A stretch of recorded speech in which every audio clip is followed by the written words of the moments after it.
अस्सलाम वालेकुम नाजरीन, इलाकाई खबरनामे के साथ मैं हूं सद्दफ अली। खबरों का आगाज करते हैं। खबर शामिल करते हैं ब्यूरो चीफ राजा नादर मंजूर से। ठोठा राय बहादुर में सीमा मासूम की दस्तार फजीलत की रूह परवर तकरीब मुनक्कद। ठोठा राय बहादुर में मरहूम राजा मोहम्मद रफीक के पोते ओवरसीज पाकिस्तानी और बानी इंसाफ प्रेस क्लब राजा महबूब अख्तर के भतीजे जबकि राजा मासूम अख्तर के साहबजादे सीमा मासूम के हिफ्ज़ कुरान मुकम्मल करने की खुशी में जामिया मस्जिद ठोठा राय बहादुर में एक पुरवकार दस्तार फजीलत की तकरीब मुनक्कद हुई।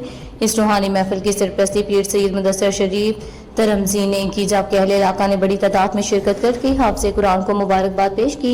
तकरीब का आगाज़ तिलावत कलाम पाक से हुआ जिसकी सआदत कारी अब्दुर्रहमान कादरी और नुहासिब से मासूम ने हासिल की। बाद हाफिज अली रजा तारी और कारी मोहम्मद सफीर ने बारगाह रसालत आप सल्लल्लाहु अलैहि वसल्लम में कीदत के फूल निछावर किए जबकि कारी मुबीन अरशद ने स्टेज सेक्रेटरी के फ़राइज़ अंजाम दिए। इस मौका पर हज़रत अल्लामा मौलाना पीर सैयद समर अब्बास खतीब आज़म टोबा टेक सिंह ने कुरान मजीद के फ़ज़ाइल व बरक़ात पर मुफस्सल गुफ्तगू करते हुए हाज़रीन को कुरान से मजबूत ताल्लुक़ कायम रखने और फ़िक्र आखिरत अपनाने की तलकीन की। तकरीब के इख्तिताम पर सीमा मासूम की दस्तारबंदी की गई और इनके लिए ख़ुसूसी दुआ की गई। हाज़रीन ने अल्लाह ताला के हुज़ूर दुआ की कि वो सीमाब मासूम को कुरान करीम की तालीमात पर ज़िंदगी भर अमल करने, दीन इस्लाम की खिदमत करने और अपने वालिदैन और साथियों के लिए बाइस फ़ख्र बनने की तौफीक अता करें।